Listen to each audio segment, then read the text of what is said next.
बिस्मिल्लाह। मैं teacher Khazar Mohammad Malik, government UPS Bandi, class 6 subject geography से आज जो सब टॉपिक आपके सामने हाज़िर खिदमत ला चुका हूँ उसका नाम है एटमॉस्फेयर। एटमॉस्फेयर उस स्फीयर का नाम है जिसमें हवा की मौजूदगी हो, जैसे लिथोस्फीयर क्रस्ट को हम कहते हैं, या हाइड्रोस्फीयर हम जो है ज़मीन के उस हिस्से को कहते हैं जिसमें पानी हो। इस तरह से एटमॉस्फेयर ज़मीन के उस हिस्से का नाम है जो अबो अर्थ मौजूद है और इसमें हवा की मौजूदगी है। चूँकि हम देखते हैं या हमने इसे महसूस भी किया है कि हवा का इस्तेमाल अक्सर बैलून्स में, गुब्बारों में होता है। हवा का इस्तेमाल जो है वो टायर्स में होता है। इस तरह से हवा महसूस करने के और भी हम एक्सपेरिमेंट प्यारे बच्चों कर सकते हैं।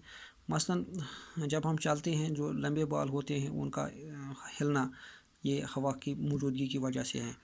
या कभी हम जब थक जाते हैं तो किसी पेड़ के साये में बैठ के रेस्ट करते हैं, आराम करते हैं, तो वहाँ जो हमें महसूस होता है तेज़ हवाओं का आना, जो हमें वहाँ पे ठंडी महसूस होती है, तो वो भी हवा है जो हम महसूस करते हैं। या हम चलते हैं, कभी हमें ठंडी लगती है हाथों को, तो इस तरह से भी हमें हवा महसूस होता है। या कभी हम कपड़ा बाहर सुखाने के लिए रखते हैं तो अचानक वो हिल जाते हैं, तो ये भी हवा की मौजूदगी है।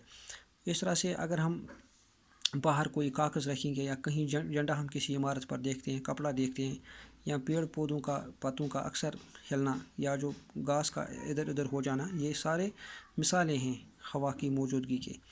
चूँकि हवा जितना इंसानों के लिए ज़रूरी है ग़िज़ा के साथ साथ, इतना ही हवा जो है जानवरों के लिए या कीड़े मकोड़ों के लिए भी ज़रूरी है।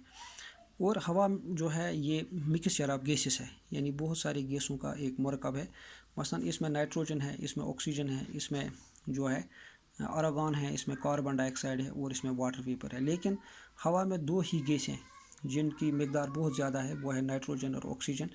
क्योंकि नाइट्रोजन 78.1% है और oxygen 20.9% as per the context.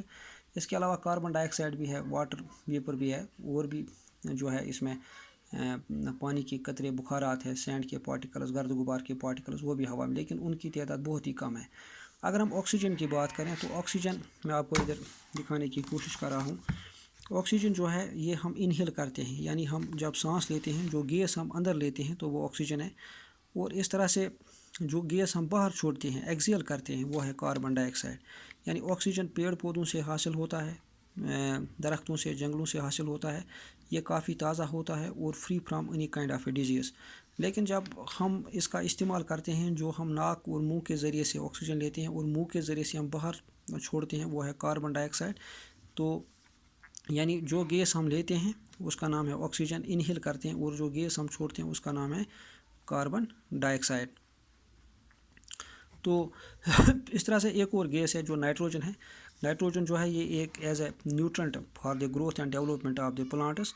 तो ये प्लांट्स या पेड़ पौधों के लिए बहुत ही ज़रूरी है, उनके बढ़ने के लिए, उनकी बनावट के लिए, या इनसे जो हमें फल महसूस होता है। तो नाइट्रोजन, इस तरह से अक्सर हम खादें डालते हैं तो उसमें पेड़ पौधों के अंदर अगर कमी महसूस हो नाइट्रोजन की, वो नाइट्रोजन जो है उस कमी को पूरी करे। तो अबो अर्थ अगर हम 1600 किलोमीटर जाए तो ये लायर जो है ये एटमॉस्फेयर की मौजूद है। तो इसमें सतह ज़मीन पर बहुत ज़्यादा गुंजान हवा है। तो जब हम ऊपर जाएंगे तो वहाँ हमें शिद्दत महसूस होती है, किल्लत महसूस होती है ऑक्सीजन की, क्योंकि अक्सर जो लोग पहाड़ों पर चढ़ते हैं या कहीं रॉकेट सफ़र ऊपर करते हैं तो वहाँ वो अपने साथ गैस के सिलेंडर्स भी लेते हैं, इस वजह से क्योंकि जो जितना इंसान ऊपर जाएगा उतनी कमी महसूस होगी ऑक्सीजन की।